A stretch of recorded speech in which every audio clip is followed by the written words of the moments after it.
Tinawag nyo kong gaya-gaya, Bisakul, Stefan from Timo, lahat yan inipon ko. Nag-ML, nag-voice over, hanggang sa mapaos ako. Pero napakasarap lang sa pakiramdam na ginagaya ko yung idol nyo habang dinudurog ko kayo. Lodi Pindot Gaming, naalala kita. Ikaw yung idol ko. Shoutout sa'yo, Pindot Gaming. Pindot Gaming, naalala kita. Huwag kang mag-alala. Ikaw lang sapat na.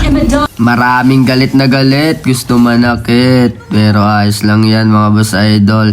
Di ko alam kung nagagalit lang ba talaga kayo dahil ginagaya ko or takot lang kayo malamangan. Ano sa tingin nyo, pero ganun pa man, hanap ko dito kaibigan, hindi kaaway, yun lang. Nice J, ingat! Pero bago matapos ang video ito mga boss idol, pwede ko bang hingin ng follow nyo? I-follow nyo ito si Subaru dito sa TikTok. Yun lang, maraming salamat. Kahit hanggang 90 lang, masaya na siya. What if pa kaya kung gawin yung 100? Yun lang, ingat!